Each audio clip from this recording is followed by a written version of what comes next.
Hey everybody, it's the old world PA again. Tuesday, December 14th. Coming at you live from Rochester, New York for another episode of the Witch and Wolf Wisdom. Tonight's episode, 12, An Evening with Chris Miller. And for those of you who don't know, some of you will probably know, Chris has been a longtime friend and brother, godfather to my son, all around good guy. We've talked a couple different times over the past month or so about getting him on here, and tonight is, as they say, that night. So we'll go through a couple of the promotional things. We got a little bit of music, we got a little bit of interaction, and as always, whatever the fuck comes down the pike. As always, thank you for joining us. Thank you for supporting us here on Facebook and on YouTube. Tonight's podcast, as always, our views, thoughts, expressions, everything is pretty much on us, with the exception, obviously, of the little things that we throw out there. Specifically tonight, I'm going to be previewing some live audio from 1977. And Lee, how you doing out there, hun? So yeah, that'll be a little bit of a treat for those of you who like those little blasts from the past. So one of the things that we've been doing for the month of December, and some of you may know and some of you may not, we have the contest. And the contest basically is kind of like a scavenger hunt type of thing that's been running through December.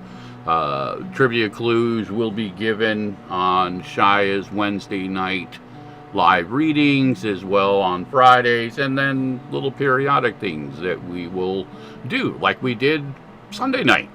We threw out a kind of an impromptu gathering type of thing, and did a little bit of fun trivia and stuff like that. So we'll be doing some trivia tonight. The contest is pretty simple.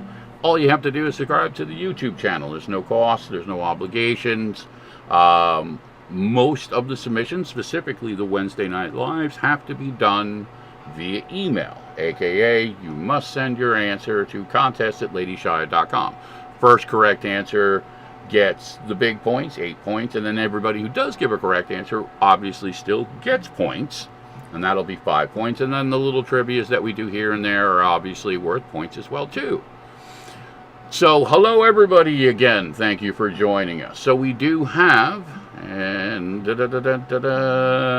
yes, contest.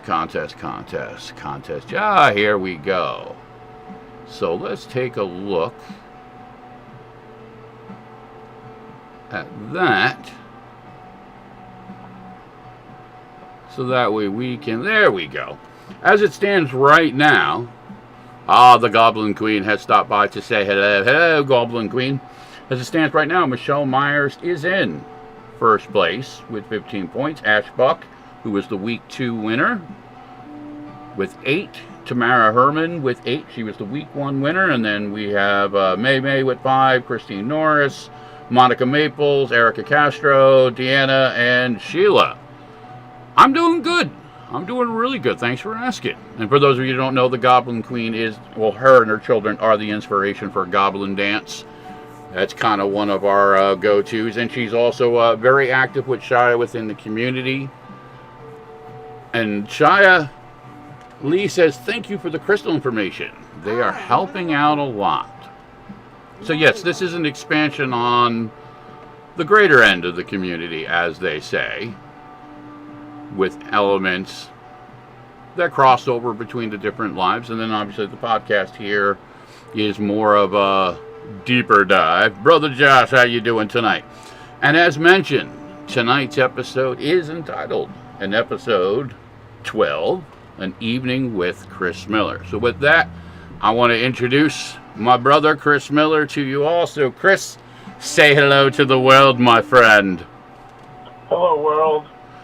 So, as discussed, Chris and I have known each other now going on 30 years. He's godfather to my son.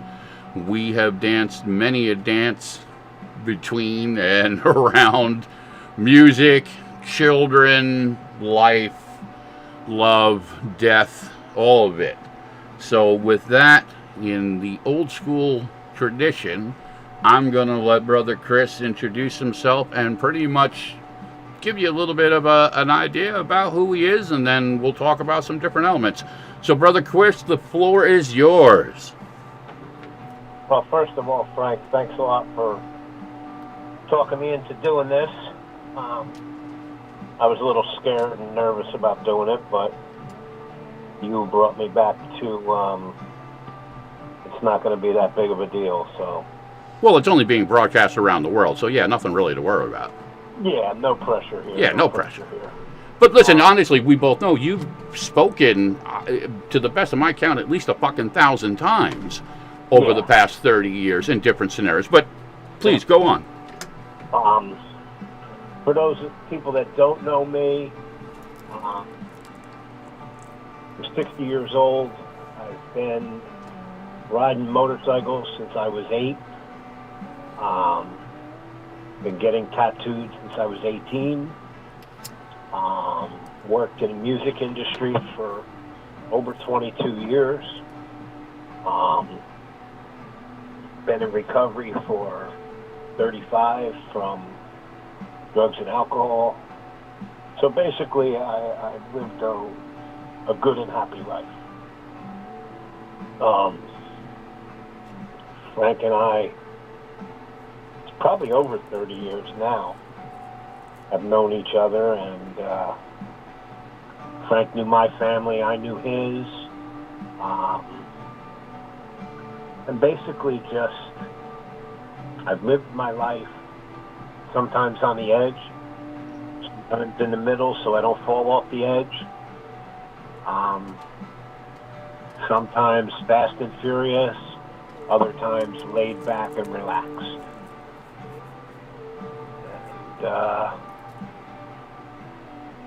And, it's been a hell of a ride. I try and help people as best as I can, but I also try and enjoy my life. And I guess that's about, in a nutshell, who I am and what I'm about. Now, when you and I first met, you were a few years into recovery, and for those of you who know, I also, too, have been in recovery for a number of years. I kind of sought you out, and you became my sponsor, even before, my son was born. Yep. And we kind of connected within that old school context of that tough love element, not playing the pretty and pink dance, but that this is the hardcore, deeper, element of recovery within men, at least at the time. Yeah, at that point it was, if you don't change your lifestyle, you're probably going to die. And I know for me, I wasn't too worried about hurting people's feelings, because when they were out there doing whatever it is that they were doing, they weren't worried about hurting their feelings. The tough love aspect is what I grew up on in recovery. And I think, for nothing else, it probably worked out really good and saved my life. Oh, I would absolutely agree. It saved mine as well, too, and it saved a lot of others along the way. But the other flip side of it is we've had to bury more than our fair share of people along the way, too. Yes. Because some people don't like the no-nonsense, you're gonna, if you pick up again, you're gonna die aspect of life. Or, don't yell at me, don't tell me what to do kind of stuff. I don't know about anybody else out there, but I needed to be told what to do when I first came into recovery, because every decision I made was pretty much the wrong one. And so I had other people tell me what to do so that I could see what the right ones were. Breaking down the old conditions and rebuilding new functional ones, as they say. Yes, absolutely. Absolutely. And it's an interesting process, because as you go through it, and especially when you and I both were, early in recovery, the focus obviously has to be coming out of that insanity, getting that clarity to actually be able to look at the elements that are underneath. And it's one of the sayings within 12-step recovery, living life on life's terms, which in its deeper aspect, really means, you can put the drugs and the alcohol down and still be a scumbag asshole. So if you don't address the underlying elements about who you are and what drove you to the drugs or the alcohol or whatever the case may be, that those dynamics really didn't change. You just kind of became a dried up version of the asshole you were before. Like the old saying goes, if you have a drunken horse thief and you make him stop drinking, you still have a horse thief. Yeah. And those analogies, they take years to really learn and understand, and the processes that go along with them. They have their highs and their lows. Obviously there is no perfect analogy because everybody's unique, and that was one of the elements that you and I always held to in that, is that just because necessarily it works for one person in one framework doesn't always mean it works. And we've kind of lived by the philosophy that I talk about a lot, and you've used it for years, is you take what you need, you leave the rest behind. Take what you need and leave the rest. Not everything is going to work for each and every person, but how can I put it, the core concept of it probably will. It probably will work for each and every person. And that is, put down the substance that you're addicted to, whatever it may be, and change the then not drunken horse thief. You know what I mean? In other words, if you put down the substance, chemical, whatever it may be, then you have to begin to work on the person and the underlying elements. And the underlying things usually are what made you the drunken horse thief to begin with. Yeah, and it varies. It goes across the spectrum. You and I both have experienced and seen directly and indirectly, all different elements of traumas and, fucked up generational dysfunctions and this, that, and the other thing. But, when you talk about that deeper underlying thing, there is a very specific framework within at least 12-step recovery, and it's called step work. But it's no different, really, to what Shiya and a lot of others refer to as shadow work. They're just variations on the words, but they really get to the core element of getting to the inner workings of what's going on with us. What has fucked us up? What has screwed up our perception or our ability to interact within quote-unquote normal standards? You know what I mean? Yep, I absolutely agree. One of the things that I've learned over the years is that for me, I had to go real deep and find out why I was doing the things that I was, acting the way I was, reacting the way I was. And some of them are so deep that even after 35 years, I'm just starting to uncover some of them. Well, it's a process. It never ends. So, I mean, if there's one common element, I think you and I would both agree that the journey never really truly ends. As we change, new things open up, other things that we thought may be buried, or in some cases, things that we never saw will come into the framework and now all of a sudden be in play for whatever the reasons. Yes, absolutely. And Now, I found that to be true in a number of different occasions. Being addicted to other things, not just the chemical aspect of things, but listen, you and I both know, I have 5 motorcycles. My running joke is I only need 2 more. That's why when you say to me, hey, Chris, you ride motorcycles? Yeah, I do. Well, what do you ride? I look at you and say, well, what day is it? Well, I mean, life is addicting. All these different elements, they come into play. It could be sex, it could be money, it could be attention, it could be any number of elements of things. And, the old adage is, too much of anything is a bad thing. You can fuck yourself up just as bad on Twinkies as you can with heroin. Now, granted, heroin is going to look a whole lot different and probably be a quicker downward spiral, but the same context is whatever is driving us to these types of behaviors will eventually fuck us up in the end, one way or the other. Cool. Yeah, it's funny you made that analogy, considering I'm diabetic. The Twinkies might fuck me up worse.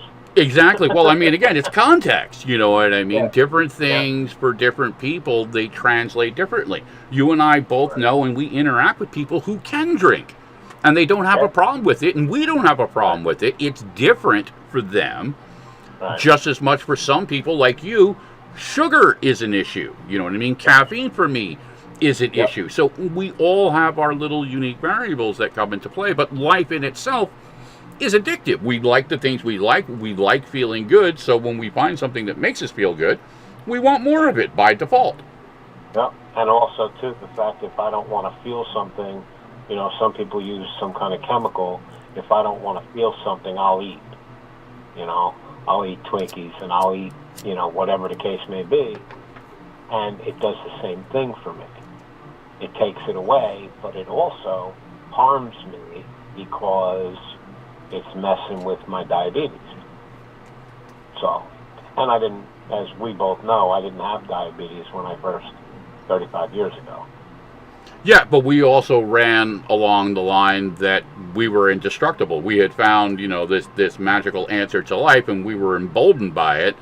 But still, a lot of the other elements, because of the life aspects. I mean, you worked for the Middlesex County Roads Department for a good number of years. So, especially during the winters, you would be out 4 or 5 days straight trying to get the streets plowed and cleaned so people could get back and forth. And the only way to be able to pull that off was, you guys would consume mad amounts of caffeine and sugar and Monster energy drinks. Back in the old day, we'd be snorting speed.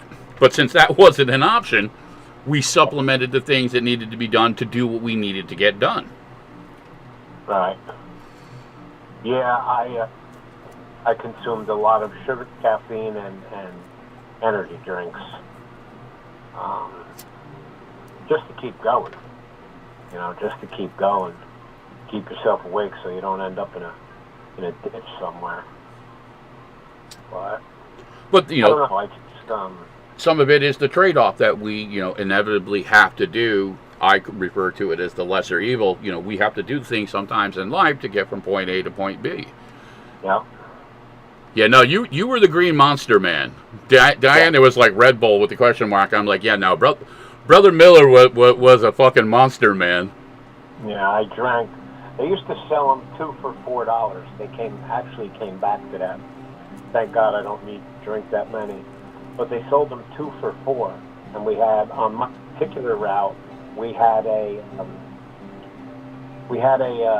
7-Eleven that stayed open around the clock. And every time I went past it, I would pull in and get 2 Monsters and some kind of something to eat, some kind of cake or sugary snack or whatever. And I remember I came home, and I came in the house, and my wife was in the shower. I had to go to the bathroom. Went to the bathroom, and I got dizzy and ended up on the floor. And I drank 16 of them in 8.5 hours. And I ended up in the hospital, and they said that my brain was swelling because I drank so many of them. So yeah, it was not good. So sometimes we will overcompensate on the other thing, and we won't even realize, the context until, further down the road, and it's one of the unfortunate realities, that again, all these elements that we introduce into ourselves, they come into play in different ways at, different times, especially again, you and I have known each other over the years. So we've, come to know certain patterns that we followed. I was always, heavy on the pastas and the breads and the things. That was my dynamic and stuff. So, we have these little quirky things, the things that we like that, sometimes we take them too far and then we pay a fucking price for them. Oh, yeah. But yeah, again, it's part of the life thing. Now, one of the things, going back to the early recovery, one of the elements that I know that I took lead from you, not only in doing, service work, going out there, volunteering and helping people, and we'll get to that a little bit later because it segues into our years with Broken Past and stuff. But one of the dynamic elements that you brought to the table was in forming a sober motorcycle club. Why don't you tell us a little bit about that? Well, I had some friends that were involved in a worldwide organization, and it was a worldwide clean and sober club. Now, my history before recovery brings me from the other side of the fence, shall we say, in the outlaw motorcycle club and stuff like that. And so when I got into recovery, I met some sober motorcyclists. I didn't know the two went together. I didn't know that you could be sober and ride, because I had never done that before. Maybe when I was 8 or 10 or 12, but after that, I had never ridden a street motorcycle anyways, in any way, shape, or form, sober, clean, with no chemical in me at all. And when I got clean, again, I got this sponsor guy that told me that I had to change everything about me. And he told me that I couldn't ride for 5 years because by then I would have a good foundation in recovery and I would be in a better place. And I thought that was kind of weird, but I really didn't have anything to look forward to other than that, so I said, okay. And in traveling around, going to different places and meeting new people who were clean without the use of drugs and alcohol, I met a few guys, and they taught me, one in particular who has since passed. They used to call him Furr, F-U-R-R, that I could do that. I could ride and be clean. And so I got another bike, and I got involved with some guys up in Cranford, New Jersey, and it was called the Fifth Chapter Motorcycle Club. And I got involved with them, and so in being involved with them, we started our own Central Jersey chapter.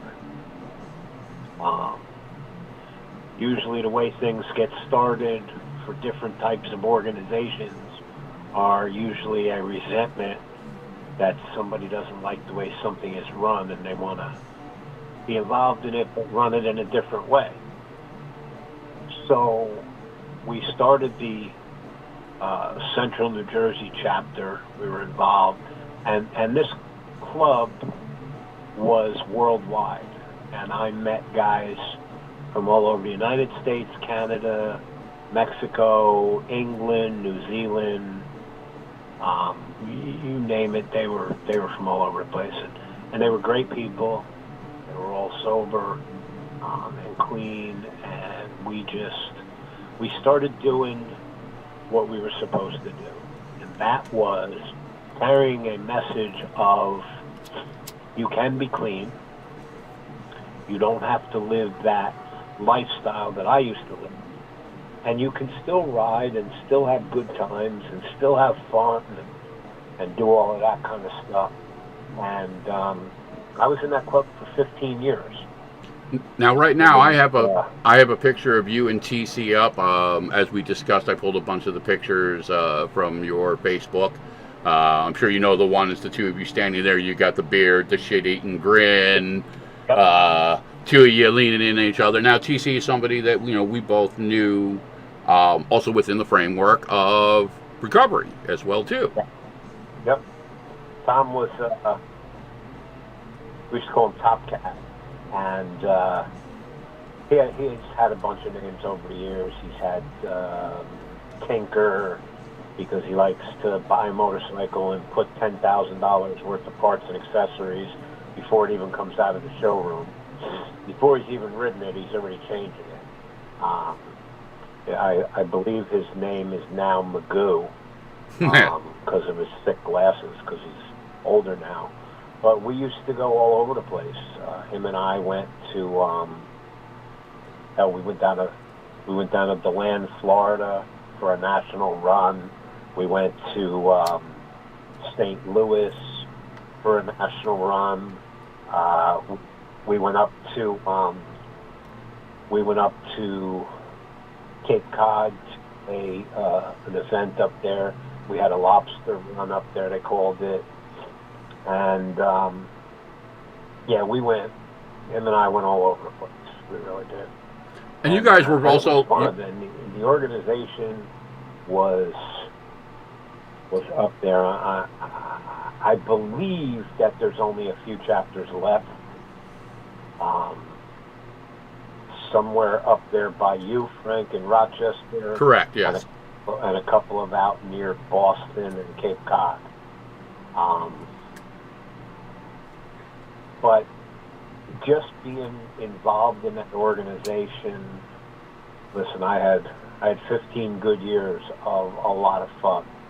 And you guys supported a lot of stuff along the way, recovery and, just true, charity elements, everything for, toys for, kids with cancer to, kids with, autism to, somebody's house burnt down.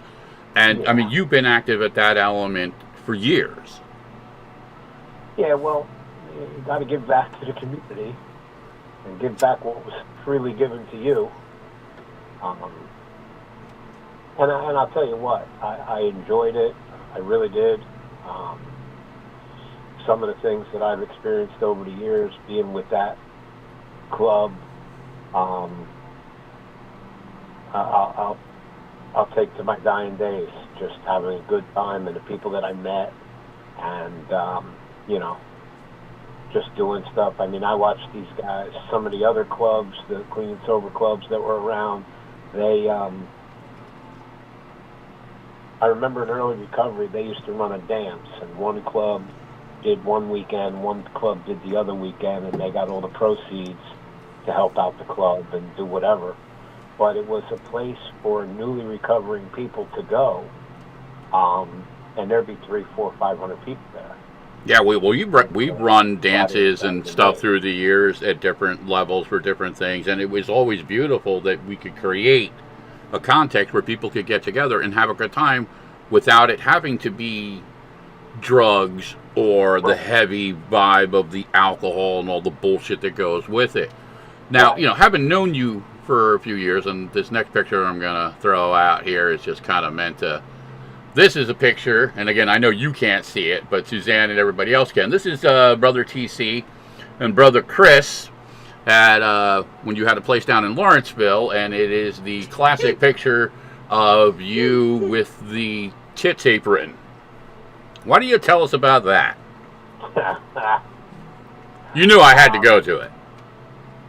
I knew you would do something like that. I mean, it's an iconic picture as far as I'm concerned. We would, obviously, all in good fun, ball breaking.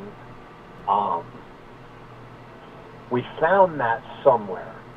I don't remember exactly where. But we found it, and we were barbecuing, and everybody was like, we have an apron for you to wear, and I put it on and wore it proudly, just because of the fact that we could, and we could laugh and have a good time, And yeah, I haven't thought about that in a while. That was actually, I believe, if I remember correctly, was Thanksgiving at the house in Lawrenceville. Yeah, and listen, word proudly, bro. I don't care. Let your freak flag, yeah, hell yeah. Listen, I mean, again, you and I have danced through so many different elements of things over the years, and just, to give some other analogies, you're not just, a biker guy or a recovery guy. You're also a father with a pretty large family. Now, right up here, I've got the picture that I guess that you guys took up in Buffalo. It's got Danny, it's got RJ, it's got Jackson, it's got everybody in there. And it's the one where you sitting right there, you're in the middle of the couch and they're kind of framed all around you. Now, that picture was actually taken, if it's the one that I'm thinking of, it was taken in East Brunswick. Before they moved up here? At my oldest. Is Danielle in it? My daughter? No. This has Craig's daughter, Ryan's in it. And that was taken in East Brunswick. And that was taken I guess a couple of years ago. So it was myself and then my sons. My daughter lives in Florida. And then it's my granddaughter, and I believe if it's the picture I'm thinking about, it's my granddaughter and her wife, and then my great-grandchild. Yep, that would be the picture. But you do have a big family. So, yeah, so it was definitely a surprising day, to say the least. It seems that when my granddaughter comes down from, whether it's, at that point she lived in San Diego, and they flew out here. But when she comes with her wife and my great-grandchild, it's usually a surprise. My boys and my daughter have a tendency to want to surprise me all the time, or shock me, for lack of a better word. They, let's see, they did that one time where my son Danny, I was leaning into my truck talking to my son. He was behind me, and all of a sudden he said to me, "Can't you just turn around and talk to me?" And when I turned around, my daughter, who lives in Fulton Beach, Florida, was standing there. I didn't know she was coming up for Father's Day, and just shocked me. So beautiful little moments in time, as they say. The next picture that I have up is a shot with you, Danielle, and RJ. RJ's got the slice of pizza, looking disenchanted as he always does. And Danielle obviously wasn't in that particular first picture, but yeah, I mean, you have 4 kids, and now, grandchildren on top of great-grandchildren. Yes. My oldest one, I was 18 in September. He was born in November. He just turned 42 years old. That's my oldest. My next one is 24 years old, and she lives in Fort Walton Beach, Florida. That's Danielle. I have a picture up of Craig doing one of the shows, surfing the crowd. So okay. Craig is the guy in the shades on the right, trying to prevent the crowd surfer from being swallowed up. You guys worked security for a number of years. And again, as you mentioned, and I'll pull this one up, Chris, RJ, and Danny, with you guys. It looks like you guys are down in Florida. I forget who that did. I think it's Skip on the left of the picture. Okay. I think it's that picture. Skip's got the blue shirt on. I'm correct in that? Not sure. But yeah, Danny's all the way on the right. RJ's in the middle. RJ and Danny basically you've raised, pretty much on your own, from the simplest context. For most of them, you did the single parent dance as I did and stuff. Plus, you also, as I have raised several others along the way. This is a shot of Danny and his boy Dylan doing their best lazy gangster impressions. But Dylan was another guy that, grew up within your household and, not unlike elements that I had in my household. And, especially during the years as we interacted, a lot of children grew up within the scope of your home. Yeah. Well, Dylan always says, and it's a running joke, but it's the truth, that he would call his mother up and he would say, listen, he'd have an argument with his mom, and she'd, want to know where he was. And he would say, I'm over at Danny's house, and she would say, okay, see you tomorrow, bye, click. And one time, she said to him, if you come home and you ever have a black eye, the first thing I'm going to say to you is, how did you get that? And if you say to me, this is her talking to her son, and if you say to me, Chris did it, my answer to you is going to be, you deserved it. Well, somebody had to keep them in fucking line, so they didn't fucking... She knew that this was a safe place. And if something happened, it was because he screwed up in some way, But I tried to put him on the right track and on the straight and narrow and say, listen, why are you doing that? Why? Well, I mean, that's something that you've always had a knack at, and people, I've seen this for years, that people naturally gravitated toward that, and especially within the younger kids and stuff like that, even though sometimes they look at us like, oh, you guys are a bunch of fucking old fucks, and what do you fucking know? But we've also been able to dance on the other line of it, because we're like, yo, no, we were doing the same we were doing even crazier shit than you guys. You're not going to fucking dope fiend us. Yes. And some of the whole things with the kids is just the fact that I've been your age, you've never been mine.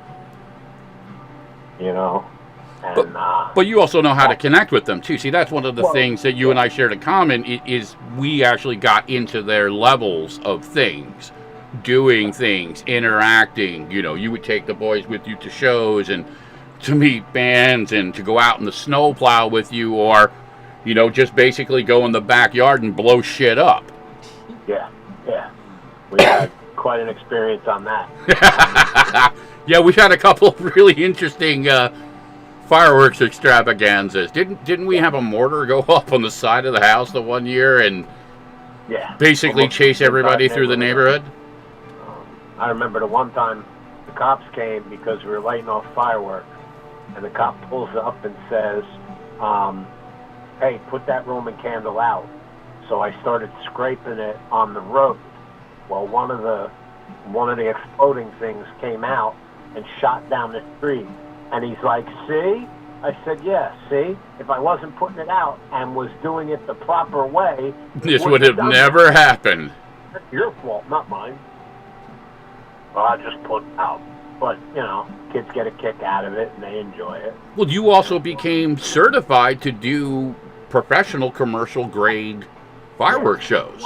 At one point, the federal government, I don't know who was stupid enough, but the federal government actually gave me a license, and I worked for a company up in North Jersey that I actually had a license to light off fireworks, and we actually show in West Long Branch. Was probably a $20,000 show, and it was one of the most exhilarating experiences I've ever had, to run around with a flare in my hand and just light stuff and blow stuff up. Good memories. Good The memories. people couldn't see us lighting it off, but we could hear the people, and we could hear the thunderous clap of applause was, and we could hear the people, yelling and screaming, and that was a great feeling.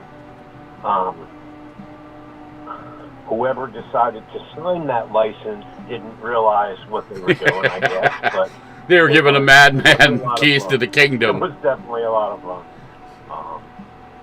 So, again, in the last 35 years, like I said in the beginning, man, I've lived and done some wild and crazy things. And, you mentioned a bunch of them here. We have both tonight. I've been able to, get my boys into different shows. I got hooked up with a couple of different companies, and we did concerts. And being able to have my boys see a favorite band and get to meet I remember my son RJ was behind the barricade for a flogging Molly show. And he had a sign that said, I'll never forget this, that it's my 7th birthday, and all I wanted to do was see flogging Molly. And him and my ex-wife and his brother all made this sign, and we went to go see the show, and he held the sign up behind the barricade, inside the barricade. Well, the band saw that sign, and they pulled him up on stage and had everybody in the venue sing happy birthday to him. Okay. My son Danny, one of his favorite bands, they did the Warped Tour one year, and they pulled him backstage, and he was the only kid that was allowed backstage for his favorite band. I lost him one time at a show, and I couldn't come over to the intercom radio and say, hey, listen, did anybody see my son? I can't find him. But that's a Danny maneuver for sure. That was Bowling for Soup. And so we couldn't find him. I couldn't find him for like an hour. Didn't know where he was.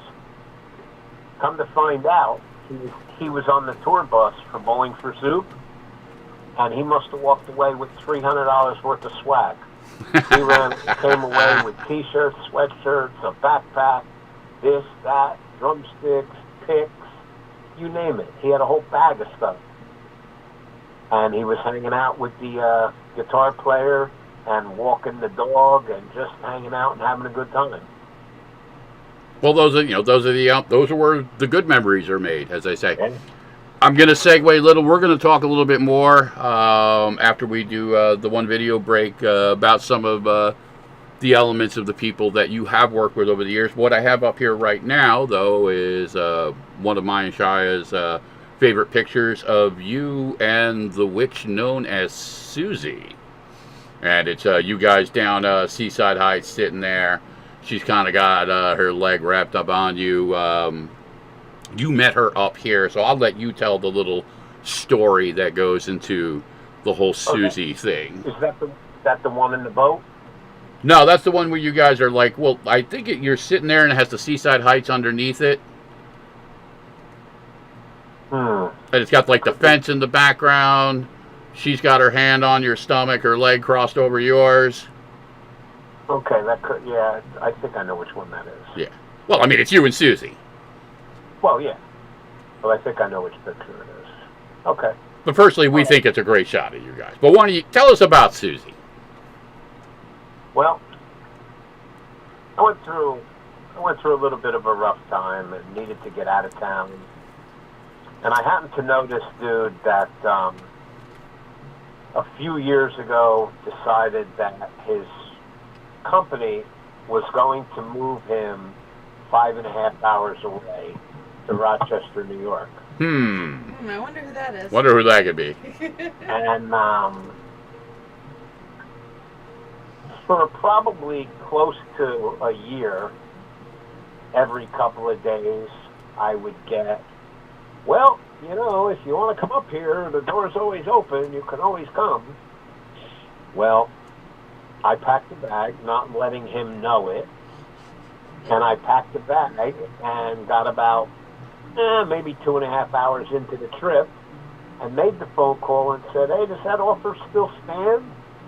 Good, because hopefully the couch is open. Oh, yeah? When are you going to be here? I said, in about 2 hours. Oh. So I went up there, and the first night just hung out. And, of course, being a Harley guy, I wanted to go to the local Harley dealership to feed my addiction of specialty T-shirts from a Harley shop. So I walked into Rochester Harley-Davidson, and a young lady behind the counter, very attractive girl, and I started flirting with her as just the way I am. And I said, I see you have tattoos. I got a bunch. Within 5 minutes, I showed her my leg, and I have the Munsters TV show tattooed on my leg. And we started talking, and I said, are you single? She said, yes. I said, well, would you like to go out to dinner with me tomorrow night on a Friday? And she let me down easy, let's just say. Well, we walked outside. My godson looked at me and said, I can't fucking believe you. And I said, what? He said, you just hit on that girl. You don't even know who she is, but you just hit on her. I said, she's attractive. Absolutely, I did. What could she say? No. And then this other young lady that I had met the night before said, so what do you think? I said, she ain't going to go. Suzanne says he found an excuse to pull his pants down. Let's just admit it. Yeah, well, you know. But yes, so anyway, it was Shiya who basically, as you're saying, who ran back in. Got me the date. It was basically Shiya who got me the date. So yeah, Shiya worked a little bit of magic. But no coincidence, Susie is also a witch as well, too. I hear nothing but good things about him. If nothing else, you'll go out on a date, you'll have dinner, you'll have some good conversation. Give it a shot. Yeah, that's pretty much what I told her. Yeah. And that's pretty much what happened. And she is a witch too. And actually, Shiya, you know, I have both, you know, interacted with her. You know, she has a good gift within the cards and stuff. Her self-esteem is a little bit questionable, but hey, we're working on that. Hopefully, we'll get her out here at some point to maybe do a reading in the new year or something, or get her on one of these workshops. Someday she'll realize that But she's also an incredible writer.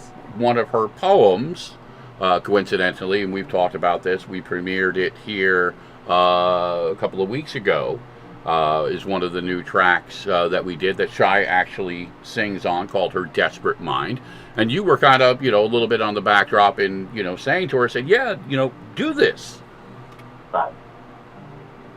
So we went out to dinner, and I asked her to pick a place that she had never been to before. I asked her to pick a place that she had never been to. Now, it didn't matter about money, or it was a new place that opened, or whatever. None of that mattered. Listen, I was in Rochester. Fucking McDonald's was new to me. You know what I mean? I didn't care where we went. And so we went to this restaurant, which shall remain nameless for this podcast. But anyways, we went to this restaurant, and I got the same kind of vibe that she did. I call it the reverse Cheers song. You know, when you listen to the Cheers TV show. Everybody wants to know your name. They didn't want to know who you guys fuck were. They didn't care who we were. We were interrupting whatever the fuck they were doing. And who the fuck are you? Get out of our plates. So I looked at her, she looked at me, and we both left there, and we went to another restaurant, which was right down the street from her house. We ended up literally getting thrown out of there because we stayed so long. We were just talking and laughing and having a good time and enjoying, in my opinion, each other's company. And the next day, a buddy of mine in Rochester said to me, why don't you invite her over? We're going to get together and do some barbecuing. And I did. And I brought her to you guys' house, and we did nothing but laugh. When I took her home, she said to me, I haven't laughed that hard in I don't know how long. And we ended up getting closer and closer, and we ended up, I ended up bringing her down here to New Jersey, and I asked her to come down here for vacation, which she then did. And I took her to a bunch of different places down by the shore, Seaside, Asbury Park, different shore towns. We were on our way down here. And I called one of my great friends, Tony, and Tattoo Tony from Under My Skin, and said, hey, I need to talk to you. And he said, call me back in 5 minutes. And I said, okay. And he said, what's up? And I said, a woman that I met in Rochester, New York, wants to come down and get a tattoo. I'm bringing her down for vacation, and she wants to get a tattoo. He goes, I just had somebody just now. That's why I asked you to call me back. Cancel an appointment. And I said, okay. He said, if you want it, it's 10 a.m. tomorrow morning. I said, not anymore, it's not, because it's ours.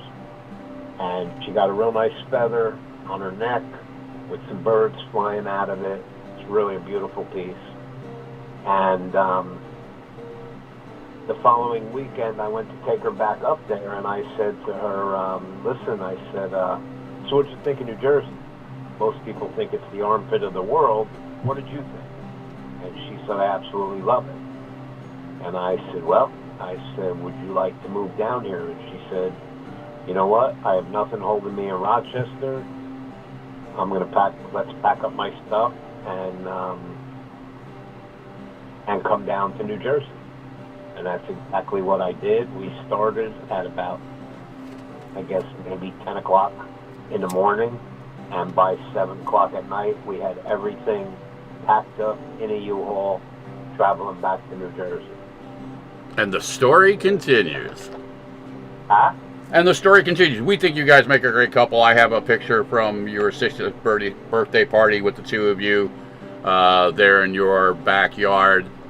Yep. I think you guys, obviously, even in imagery, the two of you compensate for each other, if there was ever, a case to be made for, somebody's, puzzle piece fitting in, I definitely think that case being made with the two of you. Well, thank you. I feel that in any relationship you have growing pains, for lack of a better term. Well, you're an asshole. However, but we love you. But listen, you're the good kind of asshole.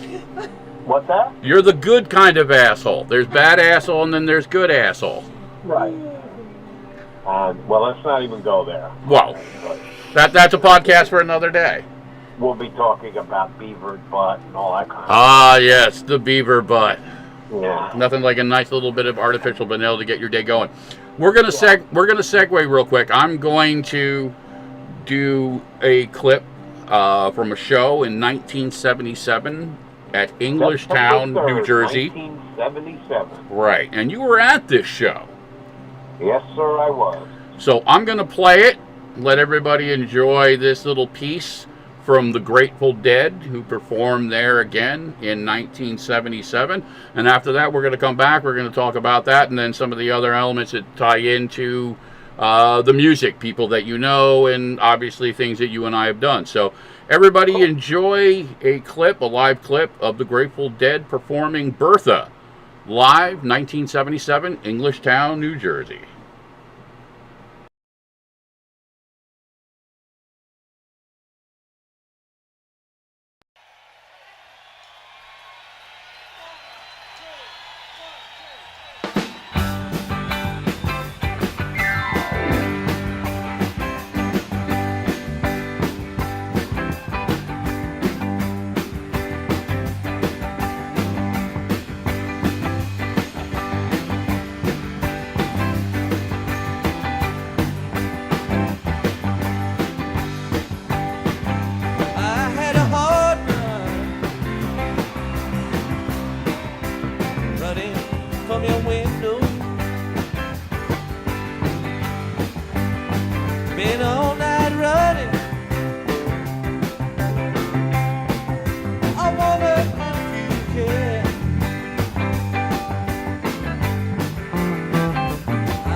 So yeah, again, we are back. That was the Grateful Dead from 1977, Englishtown, New Jersey, performing Bertha.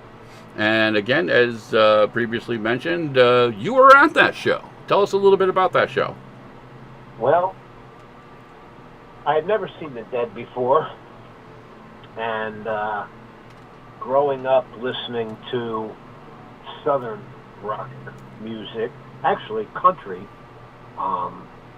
my father was a big one into country. When I say country, I mean the old 50s and 40s country style music.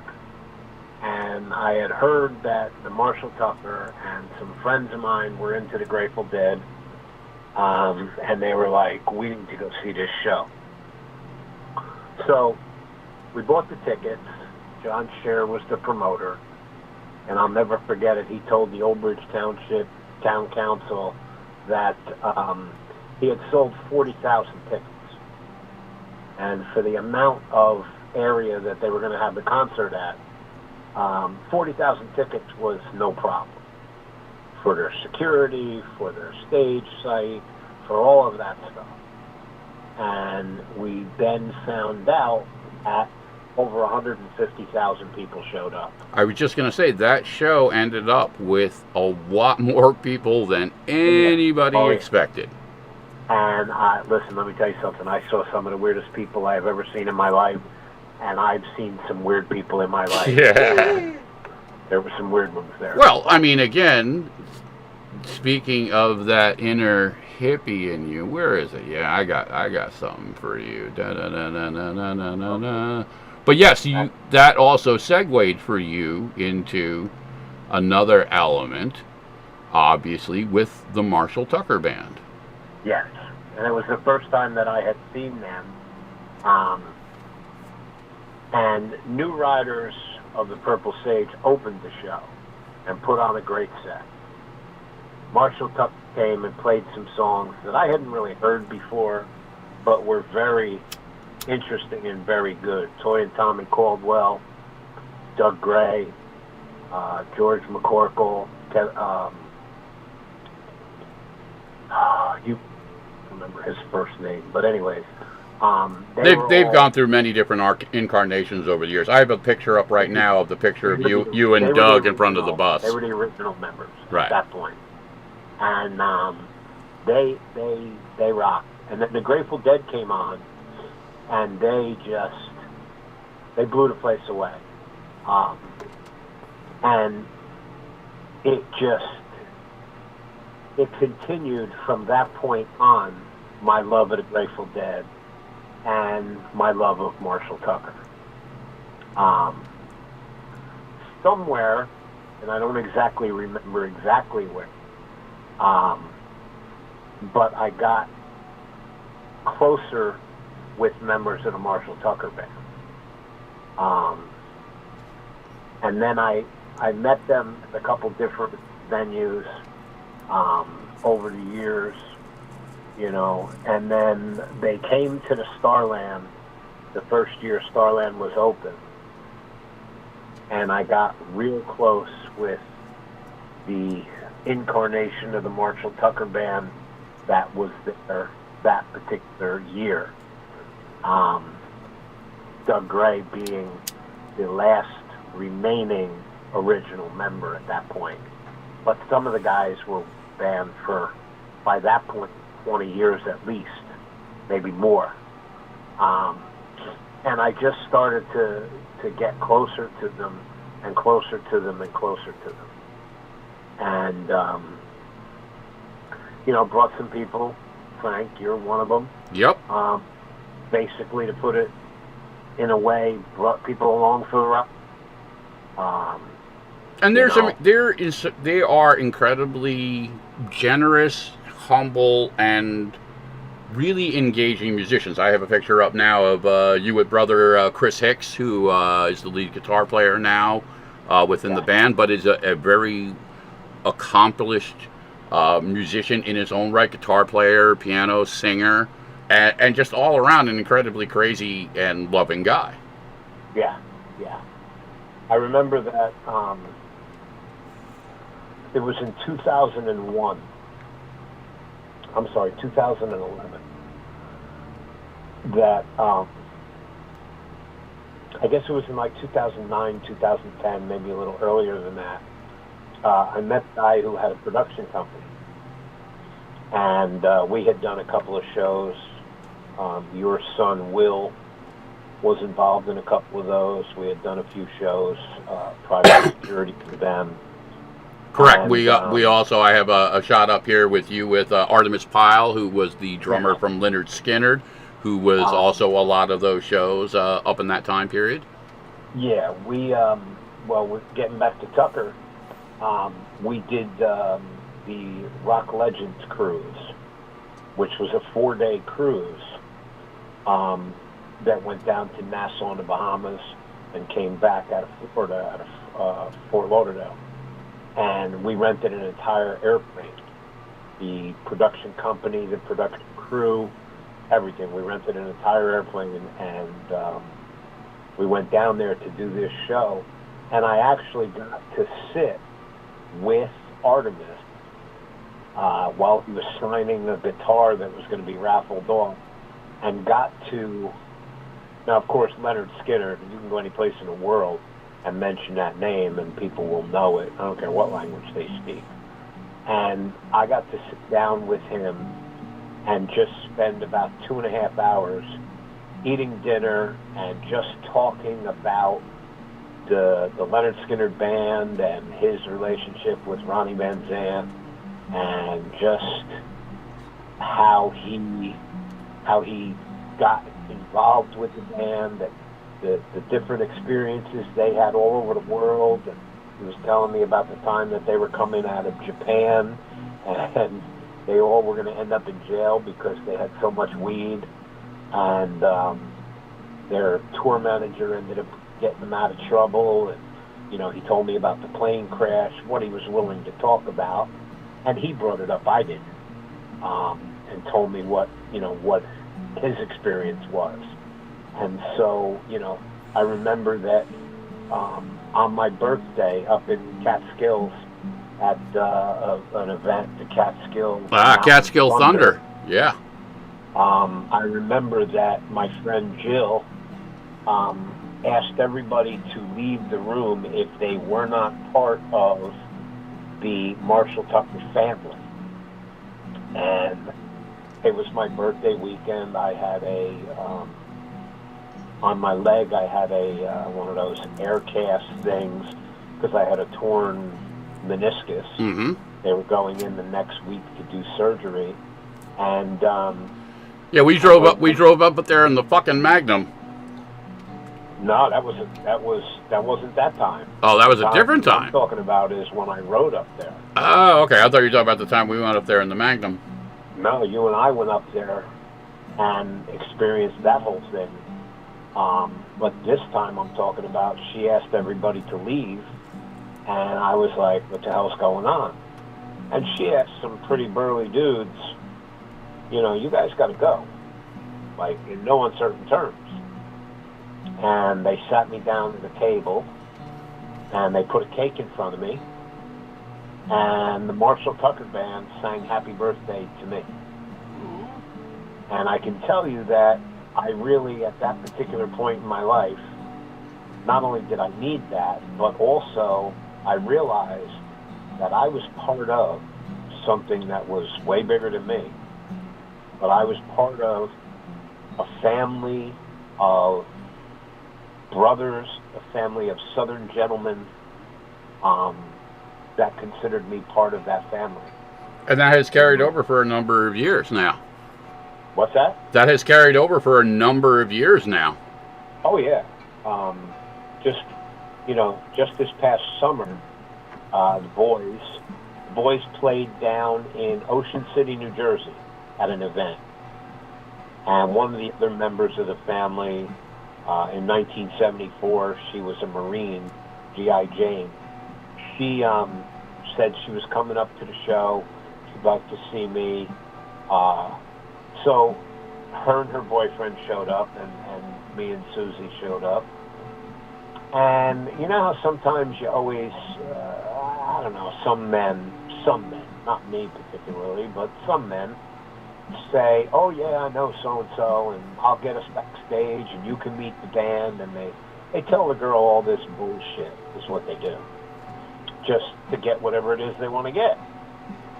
Well, Susie and I went down to there, and I had told her, you know, listen, we'll go up in the green room, and we'll say hello, and we'll do this, and we'll do that. And we get there, and I go up to the ticket office. Now, I had made a phone call that I was coming down, and would it be okay? And I go up to the ticket office, and the woman says, I'm sorry, your name is not on the list. I'm sorry, there's nothing here for you. And I'm like, oh, that's kind of weird. And a guy who runs the venue, walks outside and says, sir, what is your name? And I told him my name. He said, I'll be right back.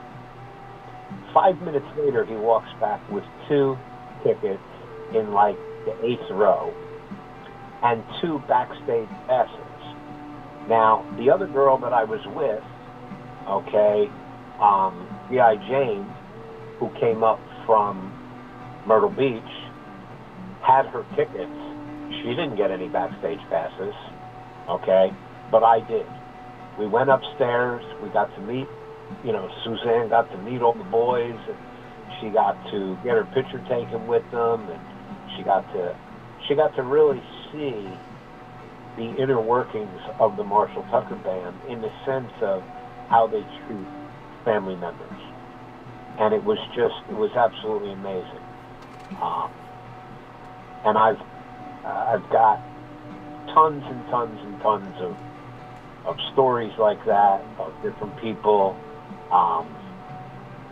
You know, I've been backstage with Charlie Daniels. Well, I have up here a shot of you. It's a little blurry, but it's a shot of you backstage with an iconic musician by the name of David Crosby. Yes. David Crosby and I, at the Sellersville Theater in Sellersville, Pennsylvania, he did a tour with just him and Graham Nash, and Falcon Productions, production company that I worked for. Actually, that was the night that I started working for them. We were backstage. We had been downstairs, and we sat around a table and had dinner, and we talked about this and that and the other thing, and music and life and relationships, and you name it. We talked about every topic under the sun. And it was just, you know, I got to meet these iconic people, and just working with and for them, made some friendships that have been unbelievable in my life. And you know, growing up as a younger man, looking at some of these musicians and growing up seeing them and hearing them, and then in later years actually getting to meet and hang out with them, and I mean, I've met Dickie Betts, Billy Gibbons, and the guys from ZZ Top. Who else? George Thorogood and the Destroyers. Bruce Springsteen. You know, there was 22 bands. The guys from Molly Hatchet. There were 22 bands on the cruise. I worked at a nightclub, concert venue, doing security there, and got to meet. Listen, I got to meet Slash, from, you know, Guns N' Roses and Velvet Underground and this band and that band. I got to meet him, Richie Zambora, Bon Jovi, you know, all these different people. You also, you did the Amnesty. About it is that being able to meet these guys, you know, you hear them on the radio, and, you know, you remember back the story about Bon Jovi. We were told, we were doing his show up at the Meadowlands in New Jersey, and we were told by the boss, you know, the security boss, when he comes out, you'll see him come out because he wants to see what the venue looks like, the way they got it set up. Don't run over there. Don't say hello to him. Don't make eye contact, all of this other stuff. And all of a sudden, him and his brother come out, and they're standing there, and they wave to me and say, "Hey, Chris, how you doing?" And I walked over and shook both of their hands and, wished John Bon Jovi a good show. And all of a sudden, my boss comes down, and he's like, "What did I tell you, dude? Like, they're getting ready for the he's getting ready for the show. You don't go over and say hello." And one girl that was standing next to me, she said, "Wait a minute, dude. You can't yell at him. He didn't do anything." "Well, what do you mean? I was way up there, and I saw him talking to him." He goes, "Yeah." She says to him, "Yeah, he was talking to him. Yes, absolutely. He called him over." So John called me over and said hello to me because he knew me. Frank, you and I both know one of the major people in the music industry that knew my name for a long time is our own Jersey boy, Mr. Bruce Springsteen. Yes, sir. You also, I have a picture up from when you did the Amnesty International Justice Against Poverty. Mm-hmm. Yep. You also, and I have another one here, you with New Jersey Senator Cory Booker. Yep. That was in Asbury Park. Listen, I worked for a long time. I had the opportunity to work for Mr. Bruce Springsteen. And I'll tell you the story about the first time I met him. I had been working with these two guys for quite a number of years already, and I had done all different kinds of shows everywhere. I had done Asbury Park. I worked 2 different Lady Gaga tours. I worked Prince. I worked all of these different shows, and it was the first time, pretty much the first time, I was ever late for a call time. Now, call time is when you need to be at the venue to get ready for the show. And I was about 15 minutes late to do a holiday show down in Asbury Park. A small little venue. There was probably maybe 300 people there, maybe 5. And I got there about 15 minutes late, and the boss who's running the show comes up and he says, "Come with me." He walks me across the floor, down into like the kitchen area, down a back set of stairs, knocks on a door. A kid comes to the door, opens the door. He says, "You go upstairs and wait for me." I said to him, "Tony, come on, man. First time I've ever been late." I said, "And you're putting me in the basement? Come on, dude. Can't you hook me up?" He said, "Do you know what this is?" I said, "No." He said, "It's the green room." I said, "The green room?" He's like, "Yeah. Here's the pass sheet. Only these people can get in." He said, "Now there's only one person in here right now." I said, "Really?" He said, "Yeah." I said, "Well, who is that?" He goes, "It's Bruce Springsteen. He's in the back conference room." Oh, dang. I said, "No way." He said, "Yeah, I'll see you later." And he left. Yeah, he just dumped it on you. So there I am sitting there, okay, and I'm in a chair, and the people start bringing in food and stuff, and I'm like, oh, man. And all of a sudden, Bruce comes around the corner, and he says, "Hey, how you doing?" I said, "Hello, Mr. Springsteen." He said, "Call me Bruce like everybody else does." And the idiot that I am, I go, "Okay, Mr. Bruce." And he just chuckled. And he came out of this room that he was going into, and he said, "Hey, listen." I said, "Yeah." He said, "Did you eat?" I said, "No, not yet." I said, "When you go upstairs, to put your show on, I'll go grab something to eat or whatever." And he said, "No, man." He said, "Go over there and get some of that." I said, "Well, we're not really allowed to to go. That's for you and your guests. He goes, I'm not eating any of that. I have my chef that's going to bring me my food. He said, go have some. I was like, okay. All of a sudden, my boss knocks on the door. He's like, dude, what are you doing? I said, I'm eating. He goes, you're not supposed to hit catering. I said, hey, listen, Bruce told me that I could have some. I said, what am I going to do? Tell the boss? Click, click. Tell the boss that I'm going to disrespect him like that? No. He goes, what's there? And I got to tell you, I saw the biggest shrimp, jumbo shrimp, I had ever seen. And I ate. And when Bruce went upstairs to do his show, he says to me, I know you're going to be down here. He said, so here, so you can follow along. And he gave me, on an 8.5 by 11 sheet of paper, a handwritten set list. And he gave it to me, and I could hear it. I couldn't see the show, but I could hear it and follow along.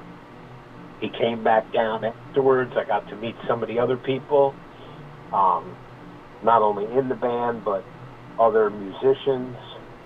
And it was just a crazy experience.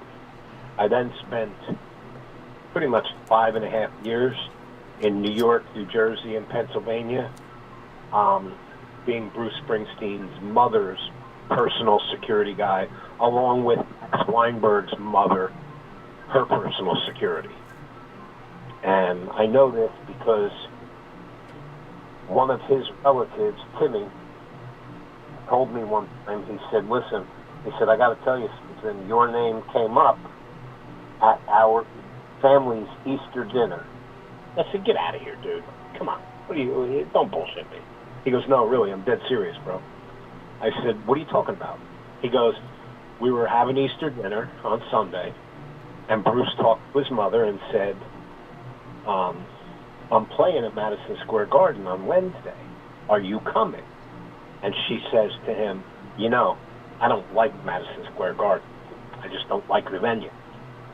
And he's like, but Mom, it's Madison Square Garden. Why don't you come?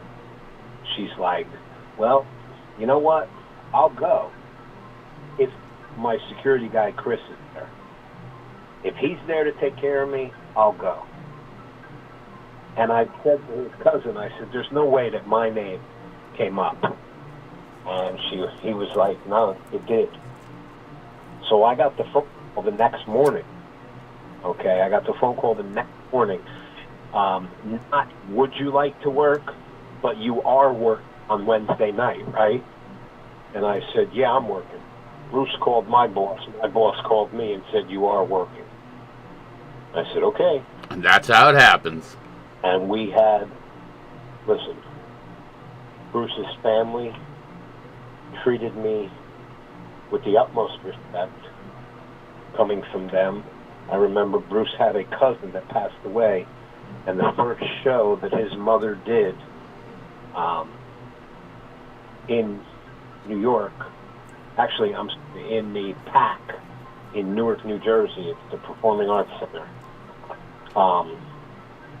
Mrs. Sullivan had lost her son, and Bruce does a song. The name of the song is Human Touch. And Mrs. Sullivan was a dancer. She would dance the entire Springsteen show from beginning to end.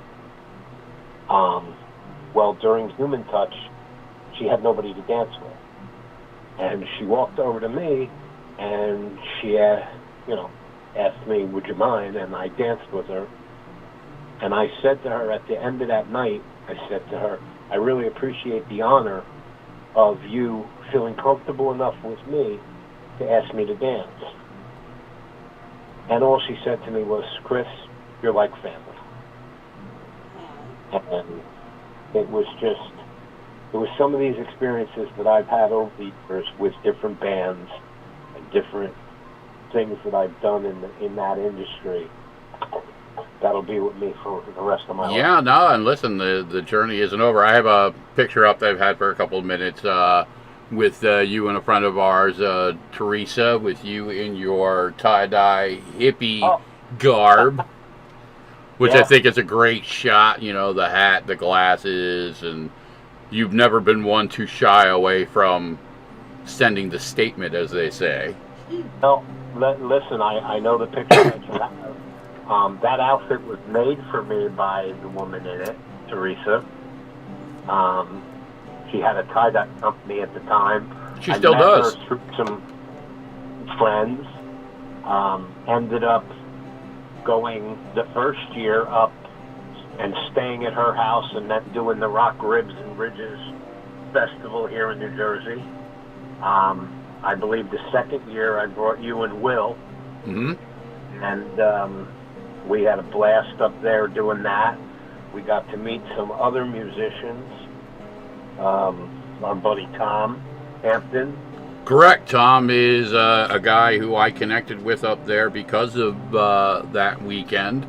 Tom Hampton is a guitar player lately with the band Poco, but he's a gifted and talented musician across the board, regardless of his involvement with them. And he'll actually be on the podcast in the new year to talk about some track work that he did on one of my songs, as well as music that he has done and is working on. But Right. you, and the little segue into that is those elements set the stage into, and I have a shot here of the original Broken Past days. It's me, you, Tony, and Joanne Singer, that shot of the four of us. Right. Yep. And you were one of, the handful of people that were there the day, literally, that the band came into being. It was in Tony's garage after a foundation meeting, and you were just like, hey, I know you do some music, and my buddy Frank here does some music. Why don't you guys do some fucking music? Right. And it became Broken Path. And it became Broken Past. And it started, again, right in, Tony's garage. Now, there's a, shot of Tony and me and his son Ray from your birthday party not that long ago. But Right. again, those elements also segued, and, no coincidence, you being a tattoo guy. This next shot I have here is a picture of you and Tony and Butch. And I'll let you tell them who Butch is.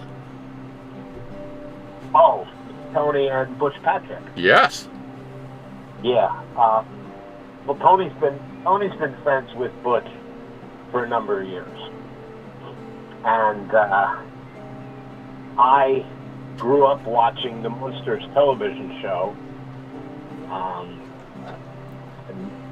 enjoyed it immensely growing up, and even on reruns. Well, I had 28 years clean, and Butch was in town, and I was celebrating on a Tuesday night. I'll never forget it. Yes, I was there. And Tony pulled up, and I said, dude, I appreciate you coming. He goes, yeah, I got a little surprise for you. I said, what?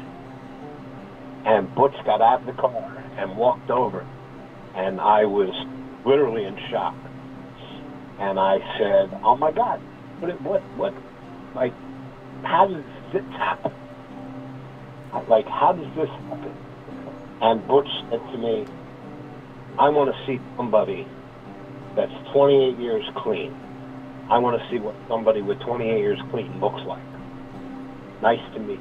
And he took some pictures and just, was an all-around great guy.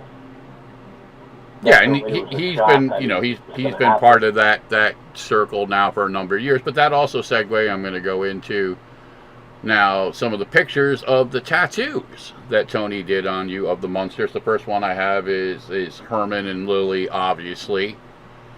Mm-hmm. Which of those two was the first of the two that you got? Yeah, the first one I got was Lily.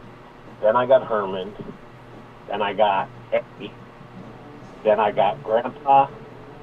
Then I got Marilyn. And last but not least, I got Spot. So yes, you literally have all the monsters tattooed on your body. Yes, on my left side, from knee all the way up to halfway up my ass cheek.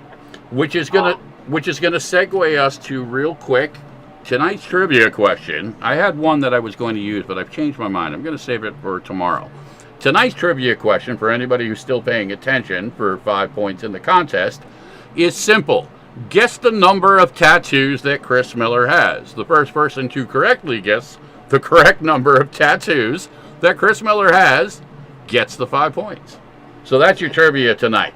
How many fucking tattoos does Chris Miller have? Now, you don't say anything, because it should be interesting to see with the people that are hanging around what, if anybody, comes out with. But yeah, if anybody wants some points on the contest, this is, and you know what, in fairness, depending upon if nobody can actually get it, whoever gets closest to it, I'll give the points to. But you got a lot of fucking tattoos, brother. Yes, sir. My hand, well, it goes from my neck. I've got them on my neck, chest, arms, legs, back. Does Chris even but know my- how many my- tattoos he has? My best one is the monsters. That's my best one. And those were all done by Tony, correct? Yes, all of them were done by Tony, and the conversation that we had was, I want, I had the 4, Eddie, Lily, Herman, I had those as a painting that I bought at a tattoo show in the Meadowland a couple of years ago. And I've met people from all around the world. I'm personal friends with Mario Barth, who does a bunch of tattooing and runs the International Tattoo Show in Las Vegas. And just, I know a lot of different tattoo artists and whatnot. And I said to Tony, I said, listen, here's what I want. I want the monsters. I want these photographs. I took, I scanned them and then cut them out and put them together the way I wanted them. And I said to him, I want to be able to walk into a tattoo convention somewhere and come home with a trophy. That's what I want. And he said, let's get down to business. And, I've got about 27 hours with all of the portraits that I have. And, you know, because of the pandemic and stuff, I've only been to one convention. But I plan on going to a lot more and entering it in, because I think it's beautiful work, without a doubt. And I highly recommend to people. I have it up here right now for Brother Tony. Tattoo Tony's Under My Skin in Atlantic Highlands, New Jersey. He obviously is the guy behind Broken Past, the band, and also behind Papo Sticker Company, which, again, no coincidence, is the grand prize for the contest, is the custom sweatshirt that Tony will be doing for the winner of that. But yeah, Tony is an incredibly gifted artist, and you know, you've known him for years. You introduced him to me. That's where Broken Past, you know, started and was formed, and you know, has continued on through the years. You know, Tony's been tattooing obviously much longer than he's had that particular shop. But he also, you guys and we all connected within the scope of the Under My Skin Foundation, which is a charity organization, does a lot of work for kids with autism, homeless vets, and a variety of different things. And as mentioned earlier, you know, you've been involved in service work for, you know, well over 30 years. Yeah, I've done all kinds of charity events and set up different things, and you know, we did that thing. You and I did that. Yeah, I was going to say, you and I many years ago did a Pakistani fashion show. Yeah, that was a trip. Had a great time. Had an enjoyable Yeah, it was time. wild. You know, the beautiful thing about the elements of different cultures and those aspects is you're always learning something. And, you know, many times it's really incredible, beautiful things that you would never have seen otherwise.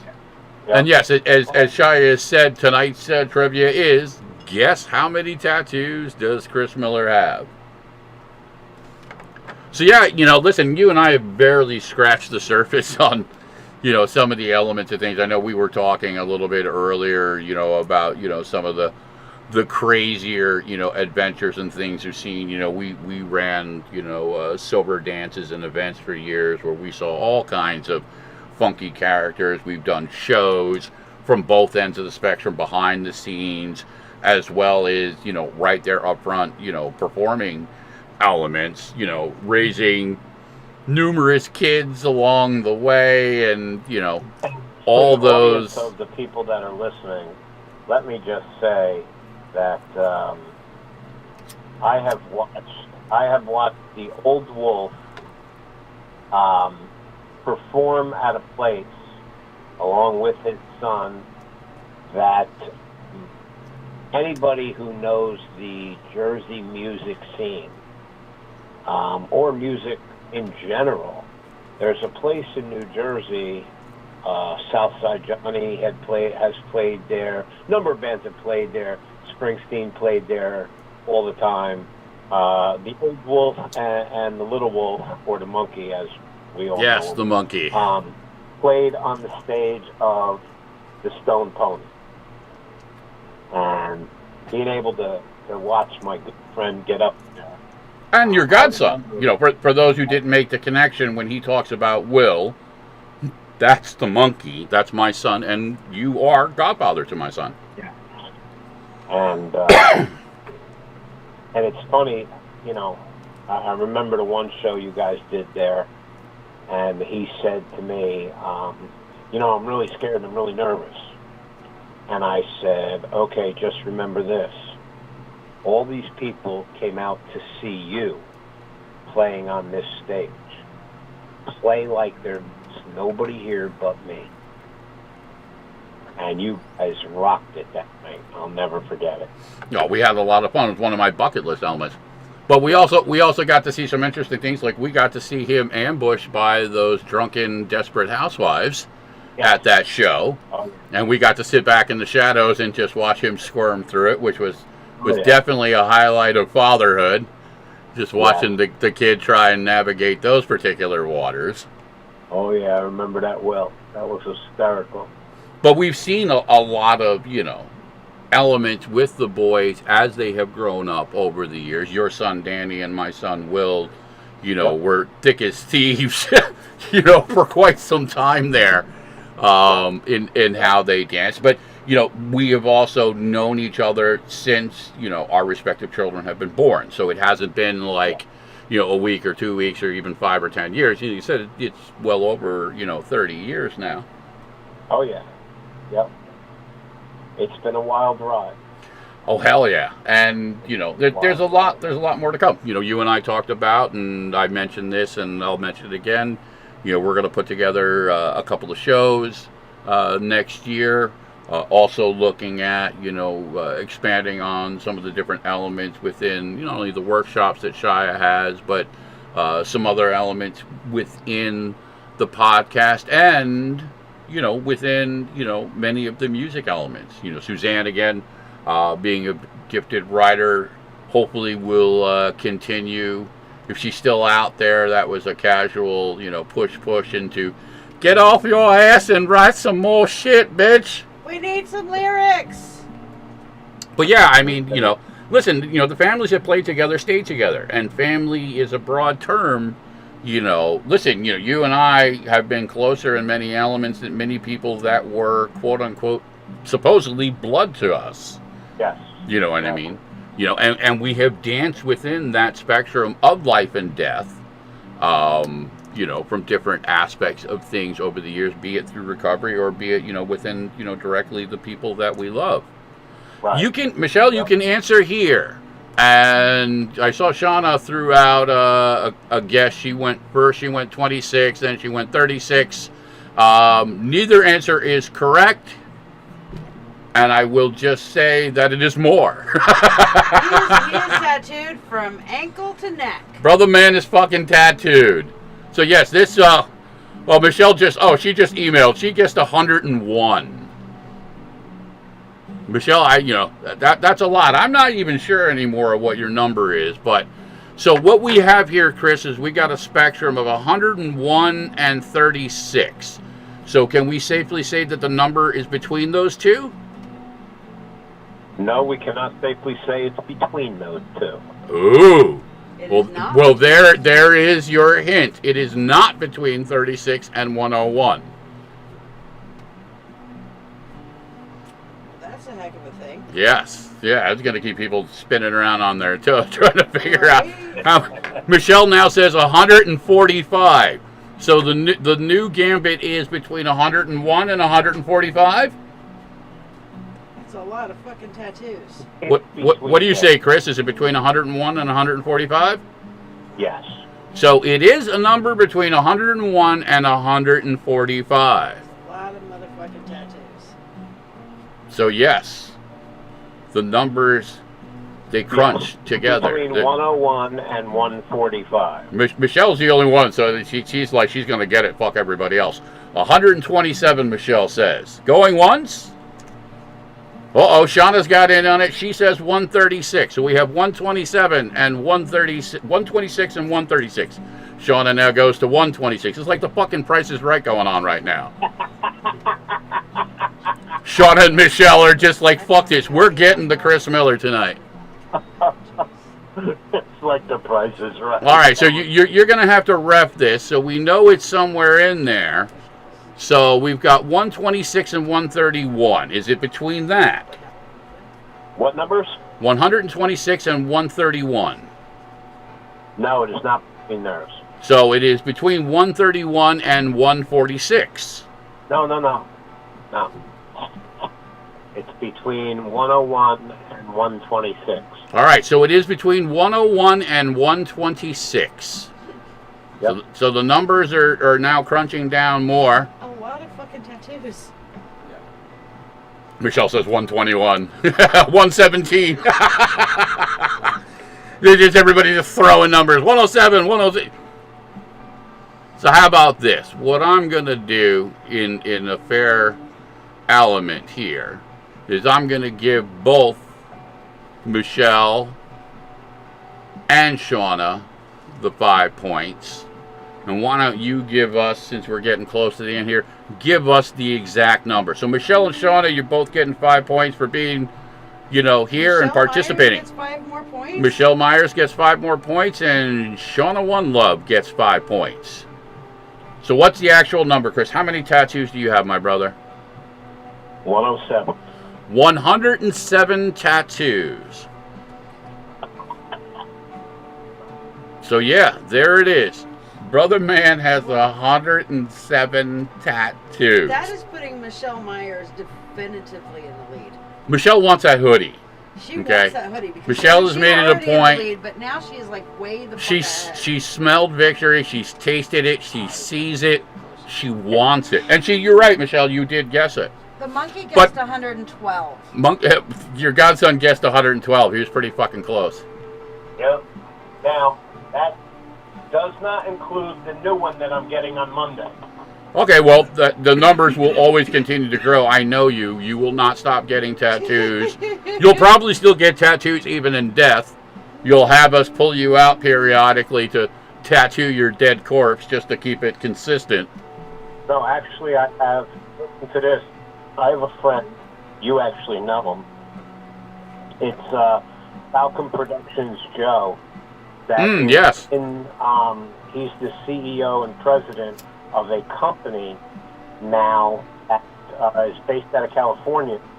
And what they can do is you write it into your will, you pay them for it, you write it into your will, and when they perform an autopsy on your body, they actually take Your 3 skin. or 4 layers of skin off, which Yeah. doesn't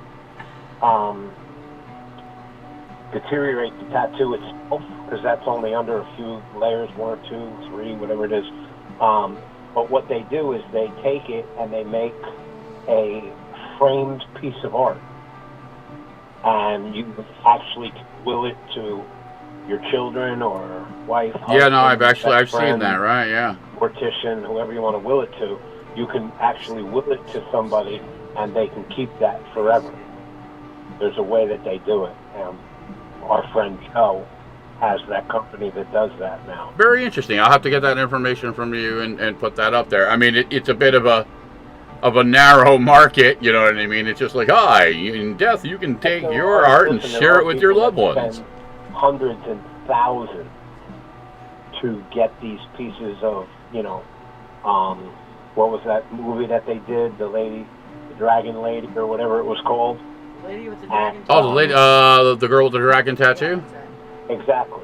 Now her whole back was tattooed. You could take that and make it. She spent $30,000 on it too. You could take that and make it a piece of wall art. But I would like to, depending on the cost, I would like to do that with the monsters.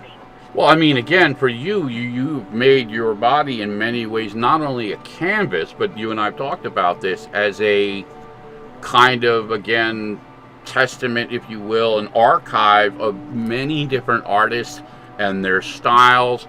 Many of them were new artists at the times and have gone on to become better artists. Some of them are world-renowned, like, Brother Tony.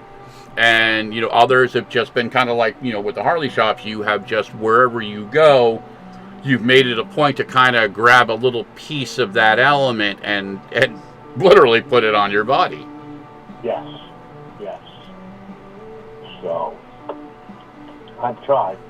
What was the worst one for you? Share everybody our last little thing before we'll do the last video and stuff.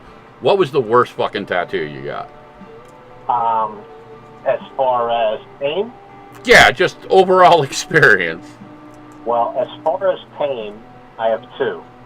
I have a 9.5-inch long guy riding a motorcycle on my spine. And my kneecap, I have one of the Teenage Mutant Ninja Turtles on my kneecap. Those were probably the I remember the Ninja Turtle getting done. Yeah. Because that was the same time period that Will got his wolf and I got the dragon. Yes. Yep. In that same time frame. Yes. Absolutely. So that was really the worst one, huh? One of the worst tattoos I've ever gotten is one that actually Tony is going to cover, and it's on my chest. It was supposed to be like a tiger ripping out of my skin. It looks nothing like that.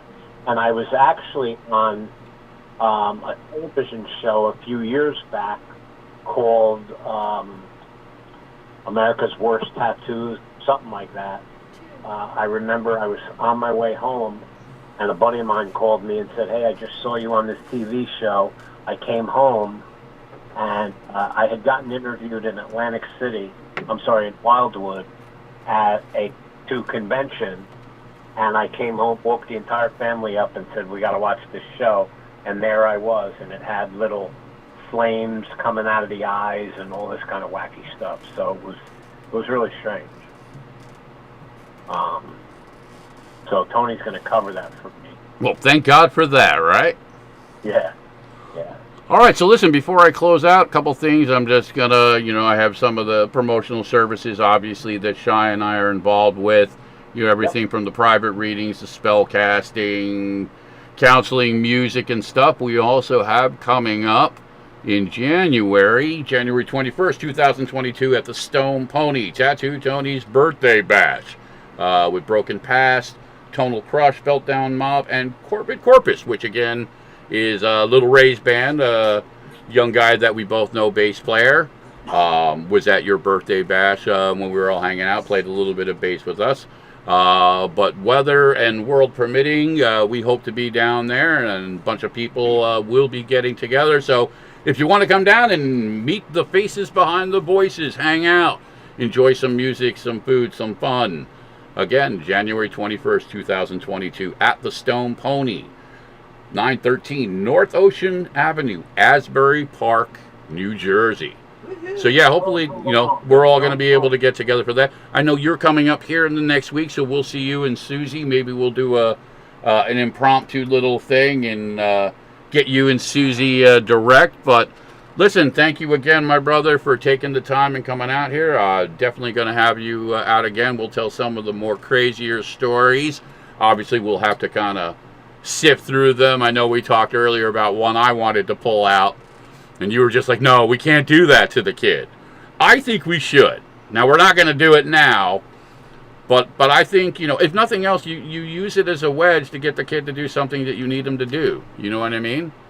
Right. I say that, that they're old enough now that they should be blackmailed. Yes, we wanted to tell one of the horrible RJ stories. Yeah. Yeah, Monkey's standing right next to me. He knows which one. He can hear it flapping in the wind, as they say. It's like, Nice. it's like, oh God, here we go. But listen, I want to thank everybody again for coming out. Thank you, Chris, again. No problem. For everybody, my brother Chris Miller. It's been a blast. We will be back tomorrow night, Wednesday, 8 p.m. Eastern Standard Time. Shiya will be doing her What the Fuck Wednesday. What the fuck? We'll also be doing that week's promotion for the contest, as well as announcing the point spread. I mean, again, for all intents and purposes, Michelle's fucking running away with it. She is determined. She's going to be the one that gets it. So we're going to close out tonight with a track again. That was a collaboration between myself, Shiya, and Suzanne Kuhn, who wrote the poem, the words for this track, Her Desperate Mind. Shiya sings it, and obviously I did the music and the arrangement for it. So we're going to close out with Her Desperate Mind, and until next time, know that you're all loved. We love you. Be good to each other. Talk to you all soon.